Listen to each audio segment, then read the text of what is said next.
ನಮಸ್ಕಾರ. ನಾವೆಲ್ಲರೂ ಕೂಡ ದೇವಸ್ಥಾನಗಳಿಗೆ ಹೋಗ್ತೇವೆ. ದೇವಸ್ಥಾನಕ್ಕೆ ಹೋದಾಗ ಮೂರು ಸುತ್ತು ಬರ್ತೇವೆ, 3 ಪ್ರದಕ್ಷಿಣೆ ಬರ್ತೇವೆ, ನಮಸ್ಕಾರ ಮಾಡಿ ಸ್ವಲ್ಪ ಹೊತ್ತು ಕೂತ್ಕೊಂಡು ನಾವು ಬರ್ತೇವೆ. ಯಾವುದೇ ದೇವಸ್ಥಾನಕ್ಕೆ ಹೋದರೂ ಕೂಡ 3 ಪ್ರದಕ್ಷಿಣೆಯನ್ನು ಮಾಡ್ತೇವೆ. ಆದರೆ ನಮ್ಮ ಶಾಸ್ತ್ರಗಳು ಏನು ಹೇಳುತ್ತದೆ ಅಂದರೆ ಯಾವ ದೇವರ ದೇವಸ್ಥಾನದಲ್ಲಿ ಎಷ್ಟೆಷ್ಟು ಸುತ್ತು ಪ್ರದಕ್ಷಿಣೆ ಬರಬೇಕು ಅಂತ ಹೇಳುವಂಥದ್ದನ್ನು ಕೂಡ ನಮಗೆ ಹಿರಿಯರು ತಿಳಿಸಿಕೊಟ್ಟಿದ್ದಾರೆ. ಏಕಂ ವಿನಾಯಕೇ ಕುರ್ಯಾತ್, 2 ಸೂರ್ಯೇ, 3 ಈಶ್ವರೇ, 4 ಕೇಶವೇ, 5 ದುರ್ಗಾಯಾಂ, 6 ಕುಮಾರಕೆ, 7 ಅಶ್ವತ್ಥೆ, ವಿಧಿವನ್ ನಮಸ್ಕಾರ ಪ್ರದಕ್ಷಿಣಂ. ಅಂದರೆ ಗಣಪತಿ ದೇವರ ದೇವಸ್ಥಾನಕ್ಕೆ ನೀವು ಹೋದರೆ 1 ನಮಸ್ಕಾರ 1 ಪ್ರದಕ್ಷಿಣೆ.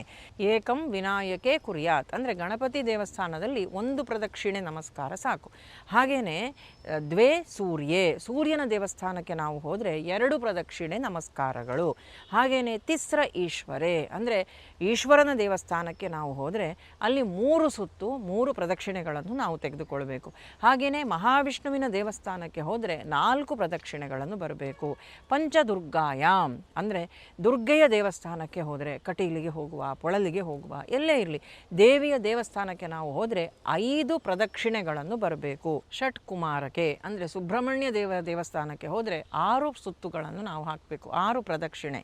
6 ಕುಮಾರಕೆ, 7 ಅಶ್ವತ್ಥೆ, ಅಶ್ವತ್ಥಕ್ಕೆ ಪ್ರದಕ್ಷಿಣೆ ಬರುವಾಗ ನಾವೆಲ್ಲರೂ ಕೂಡ ಶನಿವಾರ ದಿವಸ ಅಶ್ವತ್ಥ ವೃಕ್ಷಕ್ಕೆ ಪ್ರದಕ್ಷಿಣೆ ಬರ್ತೇವೆ. ಶನಿದೋಷ ನಿವೃತ್ತಿಗಾಗಿ ಅಶ್ವತ್ಥ ಪ್ರದಕ್ಷಿಣೆಯನ್ನು ಹೇಳುತ್ತಾರೆ. ಅಶ್ವತ್ಥ ಪ್ರದಕ್ಷಿಣೆ ಎಷ್ಟು ಬರಬೇಕು ಅಂದರೆ ಶಾಸ್ತ್ರಗಳು ನಮಗೆ ತಿಳಿಸಿರುವಂಥದ್ದು 7 ಸುತ್ತುಗಳನ್ನು 7 ಪ್ರದಕ್ಷಿಣೆಯನ್ನು ಅಶ್ವತ್ಥ ವೃಕ್ಷಕ್ಕೆ ಬರಬೇಕಂತೆ.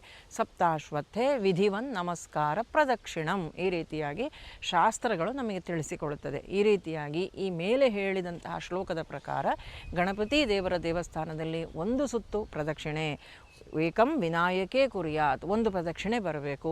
ಸೂರ್ಯದೇವರ ದೇವಸ್ಥಾನಕ್ಕೆ ಹೋದರೆ 2 ಪ್ರದಕ್ಷಿಣೆಗಳನ್ನು ಬರಬೇಕು. ಈಶ್ವರ ದೇವಸ್ಥಾನಕ್ಕೆ ಹೋದರೆ 3 ಪ್ರದಕ್ಷಿಣೆ, ಮಹಾವಿಷ್ಣುವಿನ ದೇವಸ್ಥಾನದಲ್ಲಿ 4 ಪ್ರದಕ್ಷಿಣೆ.